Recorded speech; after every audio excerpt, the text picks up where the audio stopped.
اللہ کی قسم اہل حدیث دیوبندی اور بریلوی اتحاد کی اشد ضرورت ہے۔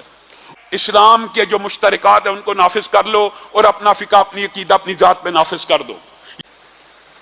آج پاکستان کے اندر بھی میرے بھائیوں پہلی بات پاکستان کی ہے، اللہ کی قسم اہل حدیث دیوبندی اور بریلوی اتحاد کی اشد ضرورت ہے۔ اور ہمیں یہ نہیں دیکھنا چاہیے، نہ بریلویوں کو، نہ اہل حدیثوں کو، نہ دیوبندیوں کو، کہ فلانا فقہ، فلانی منہج آ جائے گا۔ اسلام کے جو مشترکات ہیں ان کو نافذ کر لو اور اپنا فقہ، اپنی عقیدہ، اپنی ذات پہ نافذ کر دو۔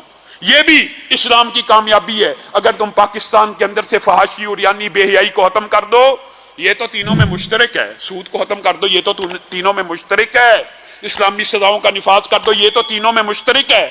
اس کاز کے لیے اگر یہ تینوں مل جائیں تو وہ وقت دور نہیں کہ پاکستان کے اندر بھی اسلام کا جھنڈا بلند ہوگا۔ ہو سکتا ہے امن امان کے ذریعے، انتخابات کے ذریعے بھی یہ نعرہ کامیاب ہو سکتا ہے، لیکن اس کے لیے یہ سیاسی جماعتوں کی بغل گیری اور سیاسی جماعتوں کی حاشا نشینی اور سیاسی خوشاچی بن جانا اور ان کی تعریفوں کے پل باندھنا، اس سے اجتناب کرنا ہوگا۔